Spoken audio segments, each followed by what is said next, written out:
할렐루야.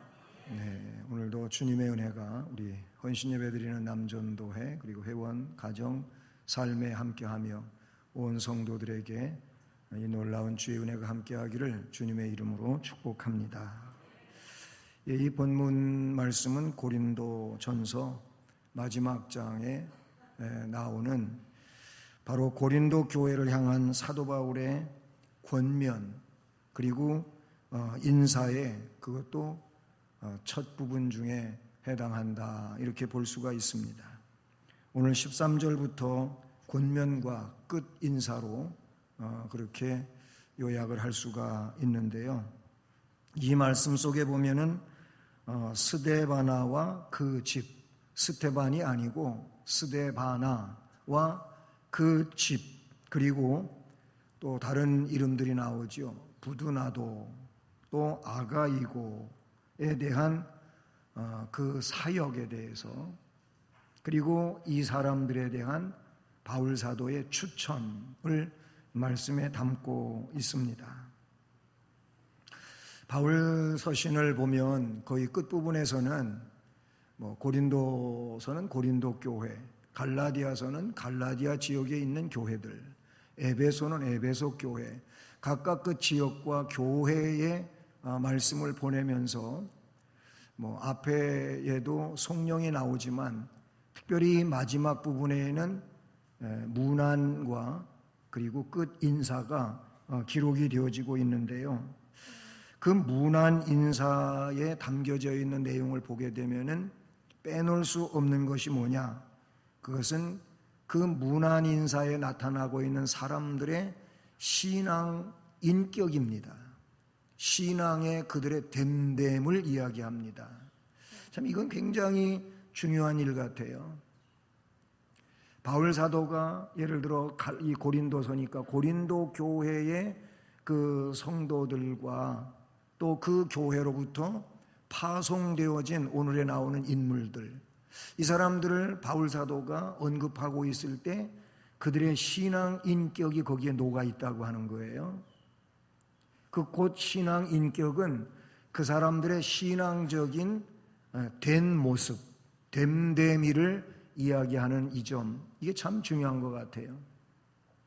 오늘 우리들도 마찬가지지요. 우리들도 이렇게 말씀을 가지고 이야기한다면 사도가, 아니면은 오늘 이 시대로 말한다면 목회자가 여러분들을 언급할 때 여러분들의 그 훌륭한 신앙 인격을 언급한다든지 그 참 아름다운 신앙의 된 모습을 이야기한다면 이것은 매우 여러분 자신에게 영광스러운 일이고 훌륭한 일이 아닐까 싶습니다.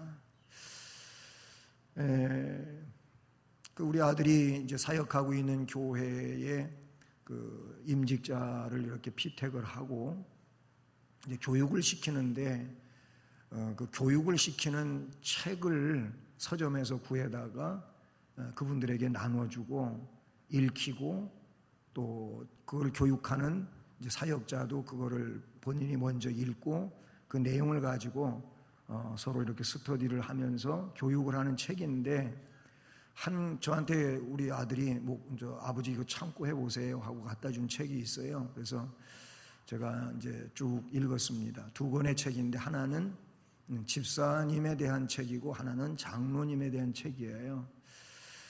그래서 우리 직분자들은 저는 그래요. 이 책을 다 한 번씩 꼭 정독을 해서 읽어볼 필요가 있다 하는 그런 생각을 했어요.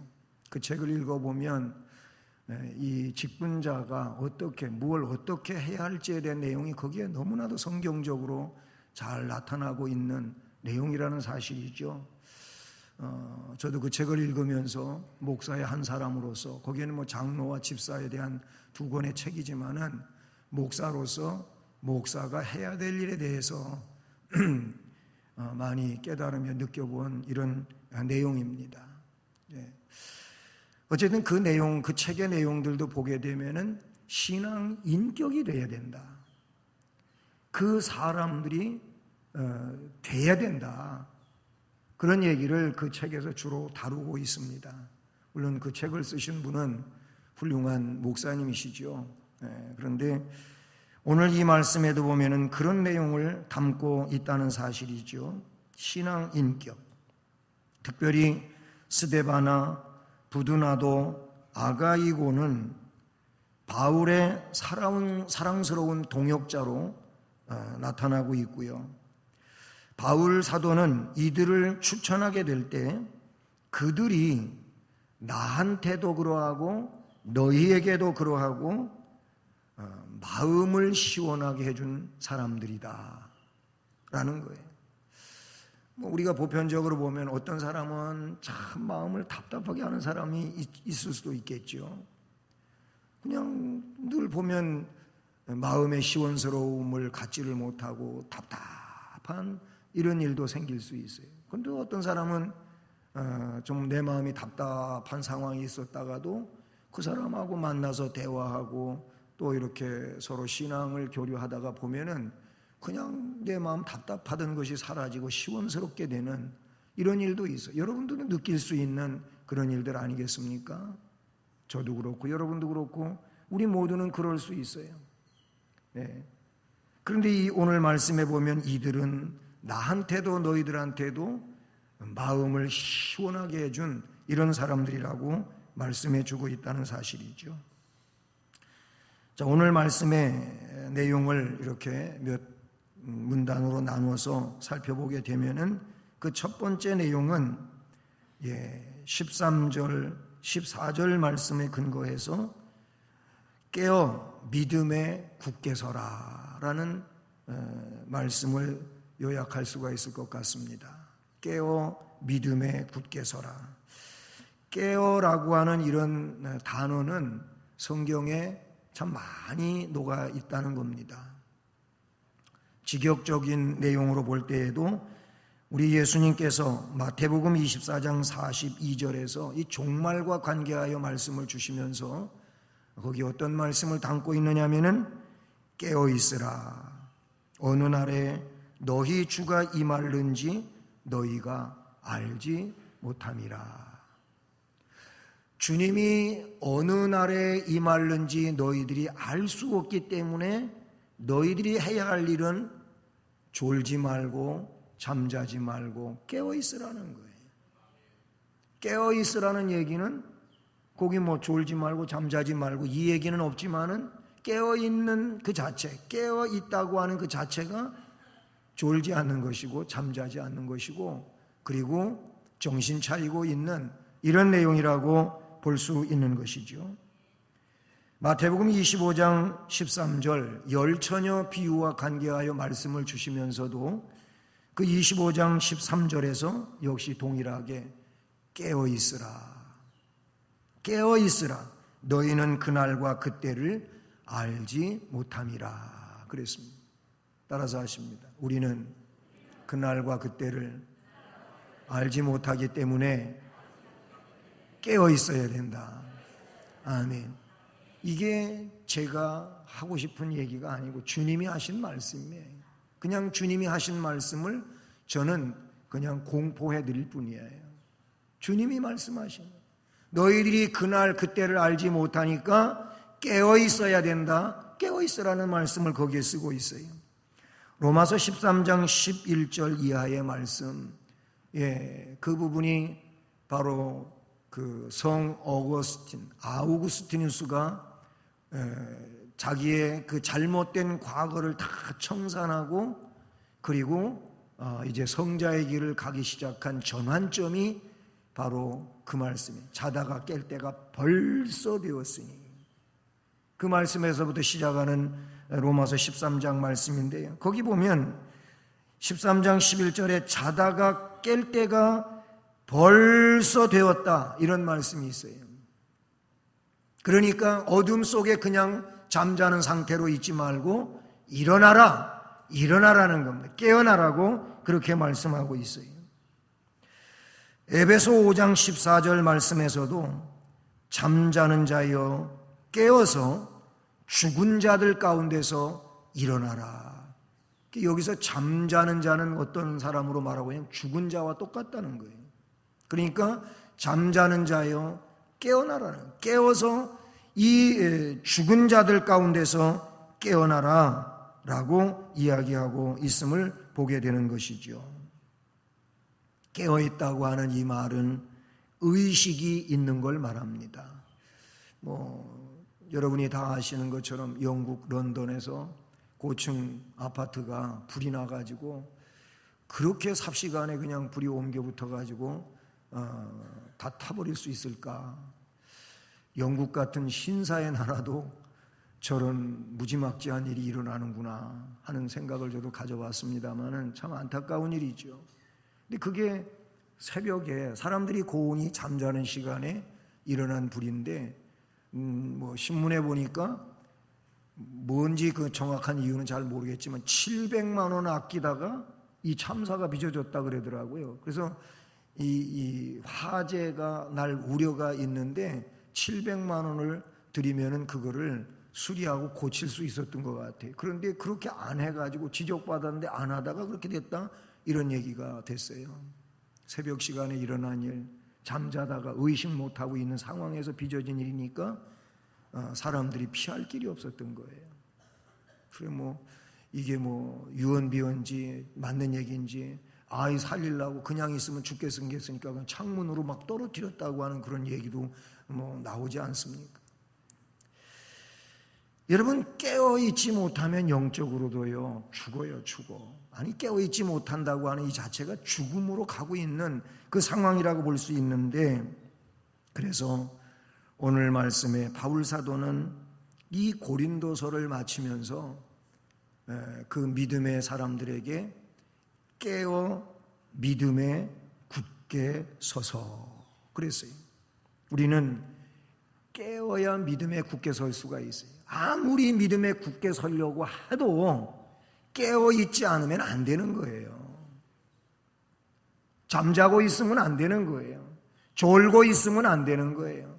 의식이 없이 신앙생활하면은 깨어있는 게 아니기 때문에 이런 사람들은 믿음에 굳게 설 수가 없어요. 알고는 있지만은 안 되는 거예요. 그러니까 영적으로 어떻게 해요? 나를 깨워야 돼요. 나를 깨워야 된다 그런 얘기죠. 깨어있는 사람이 의식이 있는 거고 의식이 있는 사람이 감각이 있는 거예요. 감각이 없으면 감각이 없으니까 모르는 거예요.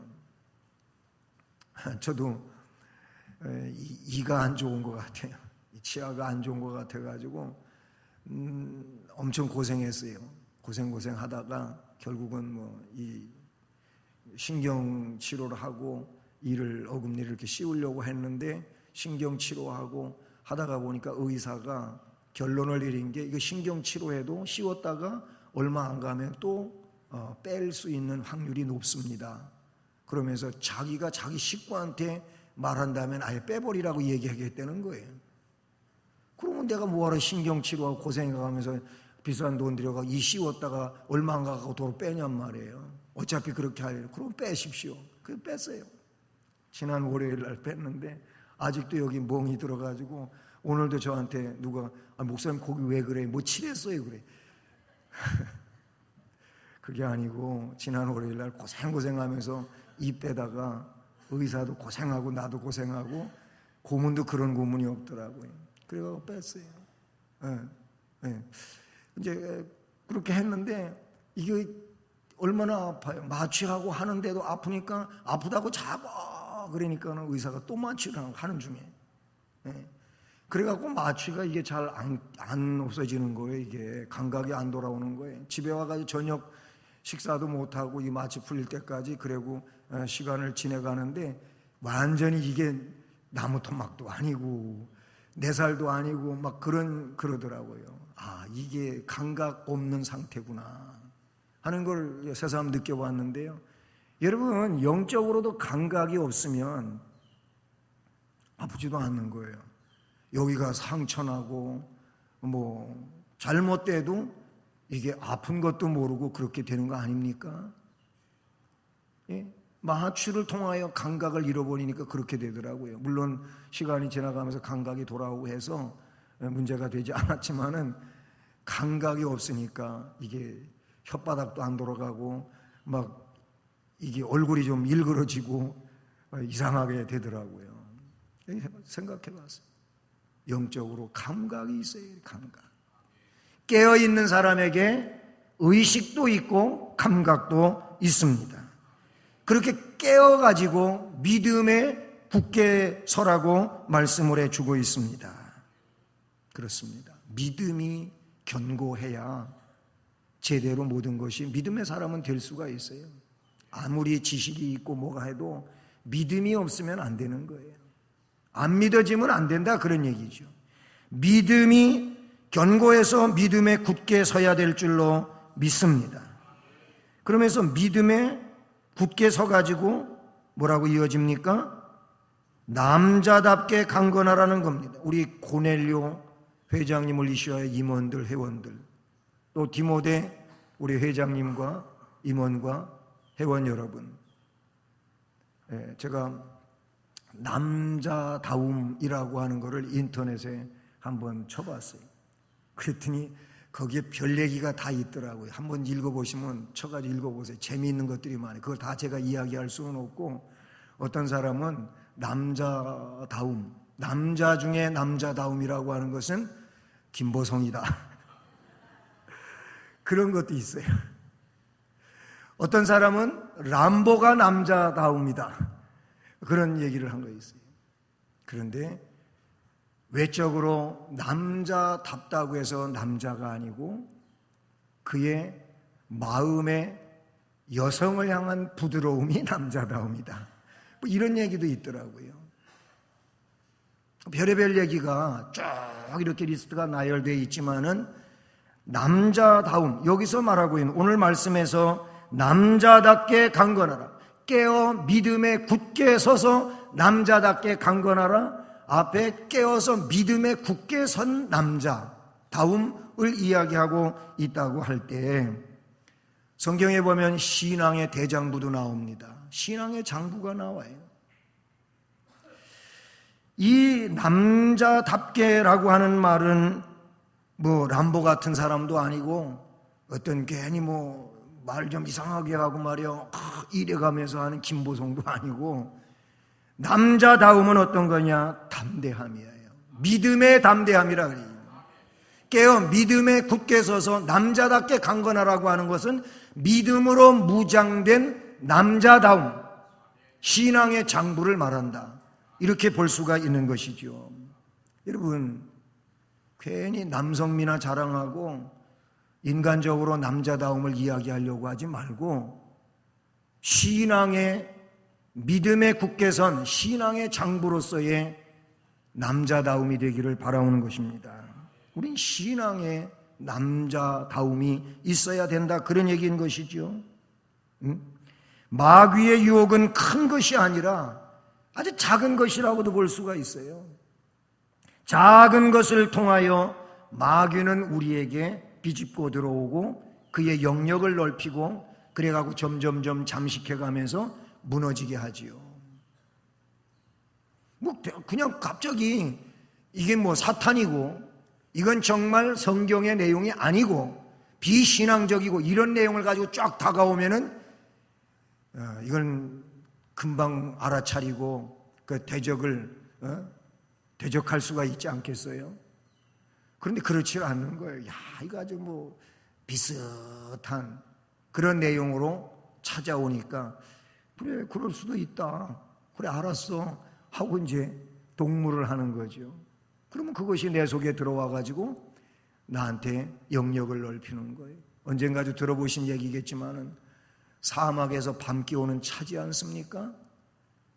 그런데 낙타에게 짐을 지워 가지고 사막을 횡단하는 어떤 사막 횡단하는 사람이 밤이 됐어요. 밤기온이 찬데 낙타에다가 이 텐트도 싣고 가다가 밤이 되면은 잠을 자야 되잖아요. 그래서 텐트를 그 짐에 낙타 등에서 내려가고 텐트를 치고 짐을 풀고 낙타한테 먹이도 주고 자기도 저녁 먹고 그리고 이제 그 텐트 안에서 온기를 만들어 갖고 잠을 자는데 낙타는 이제 밖에서 자고 그런데 자다가 보니까 뭐가 이상한 거예요.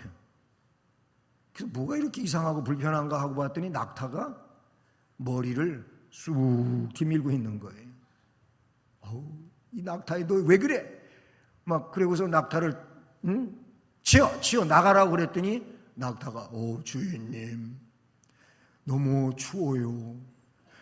머리만 좀 따뜻하게 할 수 없을까요? 그래도 조시네. 그래도 줘라. 그런데 주인이 하도 자기가 또 사용하는 짐승이고 안쓰러워가지고 그래 그러면 내가 머리만 내가 텐트 안으로 집어넣는 걸 내가 봐주겠다 그랬어요. 그리고 또 이제 자는 거예요. 근데 더 불편하고 이상한 거예요. 그랬더니 또 깨서 보니까는 낙타가 머리만 뒤밀고 있는 게 아니라 절반쯤 들어와서 앞발하고 머리하고 몸뚱이 절반이 쑥 들어와 있는 거예요. 야, 넌 머리만 집어넣으라 했지 언제 앞다리까지 집어넣으라고 그랬냐고. 주인님 그렇게 하려고 그러는데 너무 추워요. 그래서 또 봐줬대. 그러다가 어떻게 됐냐면은 주인이 텐트 안에서 쫓겨나고 그 집이 낙타의 집이 돼버리고 말았다는 그런 얘기가 있어요. 여러분, 봐줄 것도 있지만 봐주면 안 되는 것도 있다는 그런 얘기예요. 양보하면 안 되는 일도 있는 거예요. 근데 우리가 신앙생활을 하면서도 양보해서는 안 되는 일은 자꾸 양보를 하는 거예요. 그러면 안 되는 거예요. 우리는 마지노선이 있어요. 그 마지노선을 지켜야 돼. 넘으면 안 되는 거예요. 그게 뭐예요? 이 강인한 믿음, 믿음에 굳게 서온 남자다운 믿음, 그 내용이라고 볼 수 있다는 사실이죠. 그러면서 오늘 말씀 14절에 너희 모든 일을 사랑으로 행하라 그랬어요. 우리는 모든 일을 할 때 사랑으로 행해야 된다는 것을 주님이 바울을 통하여 가르치고 있는 것입니다. 그리스도인은 개인이 아닌 신앙 공동체이지 않습니까? 우리는 개인이면서도 신앙 공동체로 묶어져 있어요. 우리는 공동체잖아요. 교회라고 하는 그 자체가 공동체를 말해요. 거룩한 하나님의 부름을 받아 빼냄을 받아 모인 공동체가 교회라 그런 얘기예요. 그러면 공동체라고 하는 것은 나 혼자만이 아니잖아요. 함께 하는 거잖아요. 함께 하는 것인데 그렇기 때문에 개인의 믿음 성장도 중요하지만 주님 안에서 지체와 함께 성장하는 것이 더 중요합니다. 함께 성장하는 게 중요한 거예요. 그래서 에베소서에는 함께라고 하는 말이 참 많이 나와요. 우리는 함께 지어져 가는 거예요. 하나님 앞에서 함께 지어져 가는 거룩한 성전이라고 에베소서에서는 말씀해 주고 있지 않습니까? 에베소 2장 21절 22절에 그 대표적인 말씀을 담고 있다는 사실입니다. 그러므로 그러기 위해서는 서로 사랑해야 됩니다. 사랑하는 것으로 이게 잘 묶어질 수가 있어요. 그래서 사랑이 뭐라 그랬어요? 사랑은 온전하게 매는 띠니라 그랬어요. 우리가 온전하게 묶어질 수 있는 것은 사랑밖에 없습니다. 그러므로 너희들은 서로 사랑하라고 주님이 말씀해 주신 줄로 믿습니다. 그래서 첫 번째는 깨어 믿음에 굳게 서라. 남자답게 믿음 생활해라. 그런 얘기예요. 그 다음에 두 번째 내용은 그 15절 말씀에 있는 것처럼 스데바나의 집입니다. 스데바나와 그의 집. 바울이 이 스데바나와 그 집 사람들은 친히 세례를 준 그런 사람들로 성경에 나타나고 있습니다. 세례를 왜 그러면 고린도 교회에 잘 베풀지를 않았는가? 이것이 또 문제가 되는 거예요. 고린도 교회 안에서는. 그래서 바울은 다소 이런 부분에 있어서 자제한 내용을 우리는 말씀에서 보게 되는 것이죠. 그 앞에 1장 16절 말씀에 보면 바울은 유일하게 스데바나의 집사람들에게 세례를 베풀었다고 기록하고 있다는 사실이죠. 그런데 세례를 베푼 사실이 분쟁이 되기도 하고 파벌의 원인이 되기도 했기에 바울은 그 일에 대하여 고린도 교회에서만큼은 좀 자제하는 이런 일이 없지 않아 있었다는 겁니다. 어쨌든 이 스데바나와 그의 집사람들은 바울 사도로부터 세례를 받은 사람들이라는 것이죠. 그 다음에 말씀에서는 아가야의 첫 열매의 가정이었다고 말씀에 담고 있어요. 형제들아, 스데바나의 집은 곧 아가야의 첫 열매요 그랬습니다. 황무지를 개간해 가지고 첫 열매를 거두는 것처럼 감격스러운 일은 없지요. 그런데 스데바나의 집은 아가야를 개척한 이후로 얻은 첫 열매, 첫 신자였다는 그런 내용이지요. 첫 열매란 미래에 대한 가능성을 확인케 하는 표징이 되기도 하고, 그래서 미래를 열어가는 뿌려진 씨앗과도 같은 내용이 첫 열매라는 겁니다. 때문에 바울은 그를 매우 흡족하게 하며 기뻐한 줄로 믿습니다. 스데바나 가정은 아가야 지방 복음 전파의 첫 결실로 그들은 받은 바 복음의 도리를 따라 믿는 형제들을 위해 아낌없이 봉사하는 사람들이었던 것입니다. 그래서 이어지는 말씀에 성도 섬기기로 작정한 가정이라고 그렇게 나타내주고 있어요. 교회 섬기기로 작정한 사람들이요 가정이었다고 그렇게 말씀하고 있는 것이죠. 사랑하는 오늘 헌신 예배를 드리는 남전도회와 우리 성도 여러분, 여러분은 생을 살아가면서 어떤 작정으로 신앙으로 살아갑니까? 뭔 작정을 하시고 살아가시냐 그런 얘기예요. 저는 그 어떤 작정보다도 오늘 말씀 이 본문에 담고 있는 이 문장이 곧 오늘 우리의 인생의 문장이 되었으면 참 좋겠다 싶습니다. 뭐예요? 성도 섬기기로 작정한 사람, 교회 섬기기로 작정한 사람, 아니면 좀 더 여러분 가정적 단위로 이야기할 때 성도 섬기기로 작정한 가정, 성도를 섬기기로 작정한 그런 심령들이 됐으면 참 좋겠다는 이런 생각을 갖게 되는 것입니다. 첫 열매일 뿐만 아니라 성도 섬기기로 작정한 가정이었다는 겁니다. 여기 작정이라고 하는 이 말은 결심했다 그런 얘기예요. 성도 섬기기로 결심한 가정, 교회 섬기기로 결심한 가정이라는 겁니다. 결심은 또 다른 의미로 헌신하기로 하다라는 겁니다. 작정, 헌신하기로 작정하다라는 건데 우리가 그렇게 되기를 원한다 그런 얘기입니다.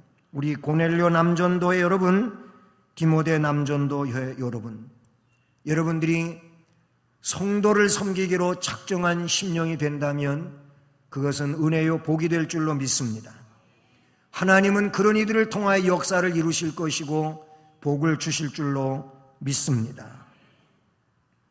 우리 교회도 이렇게 작정하고 자발적으로 변함없이 주의 일에 헌신 봉사하는 심령이 많아지고 가정이 많아지기를 주님의 이름으로 축복합니다.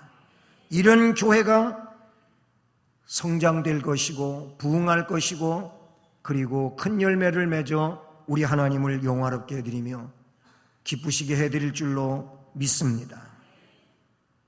우리에게는 아마 이렇게 신앙이 개인적으로 볼 때 분류했을 것 같아요. 우리에게는 직분이 있잖아요. 직분적 섬김이 있습니다. 그 직분을 가지고 섬기는 일이 있고요. 또 한 가지는 어떤 내용이냐면 성도로서 기본적 섬김입니다. 기본적 섬김과 직분적 섬김, 이 두 가지의 내용은 우리 각자가 감당할 몫이라 그런 얘기예요. 직분을 받았으니 직분을 가지고 섬겨야 되고, 우리는 하나님 백성이고 성도이기에 그 하나님 백성이며 성도된 우리들에게는 기본적 섬김이 있어요. 저는 담임 목사로서 우리 남자 집사님들에게 또 우리 오늘 헌신 예배를 드리는 회원 여러분들에게, 물론 여자 권사님들, 집사님들도 여기에 다 해당되고 마찬가지가 되겠지만, 오늘 남자분들이 헌신 예배를 드리는 이런 상황이기에 이렇게 좀 그냥 구체성을 가지고 이야기해 보고 싶습니다. 여러분, 기본적 섬김이라고 하면 교회의 지체가 되었어요. 공동체의 지체가 되었다고 한다면 이 교회를, 이 예배당을, 우리가 몸담고 있는 이 예배당을 돌아보시는 분 되셨으면 좋겠어요. 이 우리의 예배당, 이게 작은 예배당이 아니잖아요. 건물 자체가, 우리가 예배당이 이렇게 지어진 이 땅이 작은 땅이 아니에요. 이 땅 위에 세워진 우리의 성전, 이 몸된 교회를 돌아보시기를 원합니다. 그냥 예배드리러 교회만 왔다 갔다 하시지 말고 이 예배당을 돌아보십시오. 예배당을 돌아보면 생각이 달라질 거예요. 내 손길이 필요하고, 내 기도가 필요하고, 내 마음이, 내 믿음이 필요한 것이 보여요. 돌아보는 마음이 없으면 보이는 게 없는 거예요. 보이는 게 없는 거예요. 그러나 이 예배당을 돌아보다가 보면은 틀림없이 눈에 띄는 게 있고 보이는 게 있는 거예요. 예? 저는 그걸 가리켜서 뭐라고 표현하고 싶느냐 하면은 발길, 손길, 눈길이라고 말할 수 있어요. 여러분, 좀 이 예배당에 대한 눈길이 있어야 돼요. 내 눈으로 보는 게 있어야 된다, 그런 얘기예요. 눈으로 보는 게 있을 때 발길이 있는 것이고 손길이 있는 거예요. 이 눈으로 보고 손으로 발로 봉사하는 것이 뭐냐면 기본적 봉사예요. 그냥 직분 가지고 봉사하는 이 직분적 봉사도 물론 여기에 해당되겠지만은 우리는 기본적 봉사에 충실해야 돼요.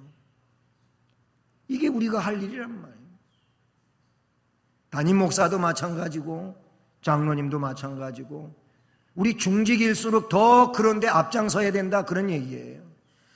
이거가 안 되면, 이 기본적 봉사가 안 되게 되면은 우리가 주님 앞에 부끄러운 거예요. 부끄러운 거라 그런 얘기인 것이죠.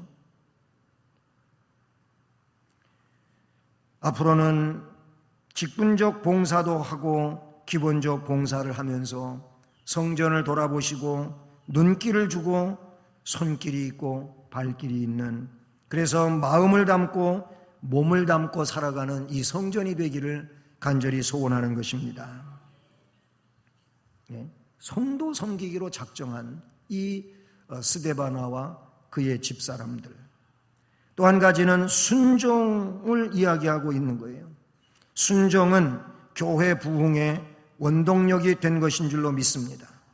이 같은 사람들과 또 함께 일하며 수고하는 모든 사람에게 순종하라 그랬어요. 이 같은 사람들에게, 함께 일하며 수고하는 모든 사람에게 고린도 교회 성도들이여 순종하시오 그랬어요. 오늘 마찬가지예요. 앞에 말씀드린 것처럼 이렇게 직분적 봉사와 기본적 봉사 의미를 가지고 그렇게 교회를 눈길로 돌아보고, 그래서 손길이 닿고 발길이 닿으며 마음이 거기에 담겨지고 해서 교회를 돌아보며 그렇게 앞서가며 하는 분들이 하는 것을 봐야 되고 배워야 되고, 그리고 그들이 뭔가를 교회를 위해서 이야기한다면 순종할 수 있기를 바랍니다. 이게 이 말씀에 나타나고 있는 내용이에요. 이런 사람들에게 순종하라, 함께 일하는 사람들에게 순종하라, 수고하는 모든 사람들에게 순종하라 라고 말씀하는 거예요. 우리가 그렇게 되기를 주님의 이름으로 축복합니다. 뭔 큰 일을 교회에서 예를 들어 이 체육대회를 한다, 어떤 큰 일을 한다 하다가 보면은 심심치 않게 우리 청년 형제 자매들한테서 나오는 이야기가 있어요. 이 이야기가 어떤 이야기인지 아십니까? 왜 우리만 시키냐, 그런 얘기예요. 왜 집사님들은 잘 안 하시면서 우리만 시키느냐고 하는 이런 얘기가 청년부에서 심심치 않게 나와요.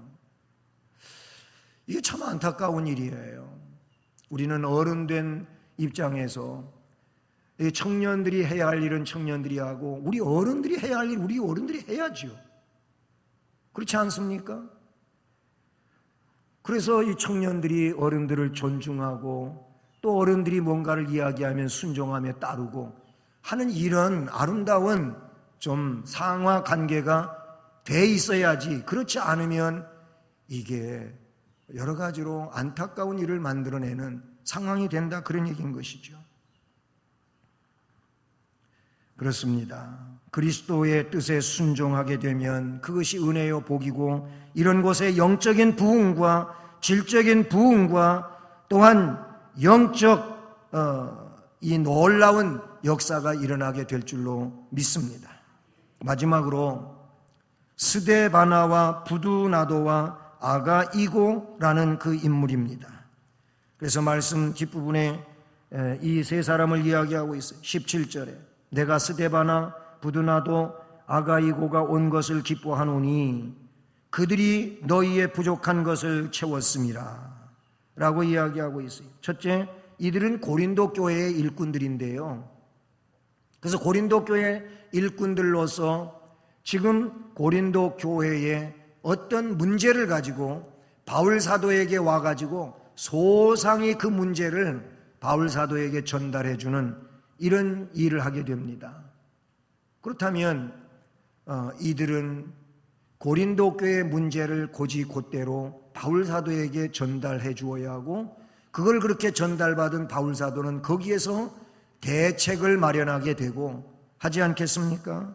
결국 이들의 바울 사도에게 자세한 통보에 의해서 바울 사도는 고린도 교회의 문제점을 간파하게 되고 거기에 따른 그런 내용으로 서신을 보내게 되는 이런 상황이 된다는 사실인 것이죠. 여러분, 이 말씀 속에서 보게 되면은 전달할 사항이 있다면 바르게 전달할 수 있기를 바라는 것입니다. 꼭 바르게 전달되어야 이게 잘못되지를 않는다, 그런 얘기예요. 바르게 전달되지 않으면 잘못 이해하게 되는 것이고 잘못 이해하게 되면 거기에는 또 다른 문제가 야기되는 상황이 된다고 볼 수 있는 것이죠. 그 다음에 마지막으로 주시할 내용은 이들이 나와 너희의 마음을 시원하게 했다는 겁니다. 그러므로 너희는 이런 사람들을 알아주라 라고 하는 겁니다. 여기 두 가지 내용이죠. 하나는 마음을 시원하게 해주는 사람, 그리고 그런 일을 하는 사람들은 좀 알아줘라, 알아줘라, 좀 인정해 줄 알아라, 이렇게 이야기하고 있다는 사실이죠. 여러분, 마음을 시원하게 하였으니란 이 말은 뭡니까? 답답했던 마음이 이제 다 사라지고 너무나도 홀가분한 마음이 됐다는 거예요. 아주 마음이 시원스럽게 되었다고 하는 것을 나타내주고 있는 것이죠. 그 마음속에 불안함이 없어지고 평안함이 자리를 잡게 되었다는 것입니다. 그렇습니다. 우리들은 마음을 답답하게 하는 사람이 아니라 마음을 시원하게 해줄 줄 아는 이런 사람이 되었으면 좋겠습니다. 마음을 시원하게 해주는 사람은 여러 가지 면에서 그 귀중한 어떤 교량의 역할을 하는 사람이라고 볼 수 있는 것이지요. 사랑하는 여러분, 여러분들이 지도자의 마음을 답답하게 만들지 말고 좀 시원하게 만들 수 있는 이런 은혜 안에 있기를 주님의 이름으로 축복합니다. 알아주라고 하는 이 내용은 인정해줘라, 존중해줘라, 칭찬해줘라, 격려해줘라, 고맙다고 할 일이니 고맙다고 해라, 감사할 일이니 감사하다고 해라, 그런 얘기예요. 그렇게 해주라는 거죠. 너희를 대신해서 이 귀한 일을 감당한 이들에게 좀 인정해주라 라는 이런 말씀을 담고 있습니다. 바울의 추천과도 같이 여러분이 귀한 일을 귀하게 감당함으로 말미암아 여러분으로 인하여 우리 주님이 시원스러워 하실 수 있기를 바라고, 그리고 인정해주라, 알아주라고 하는 것처럼 인정받는 이런 주의 일꾼들이 되기를 간절히 소원합니다.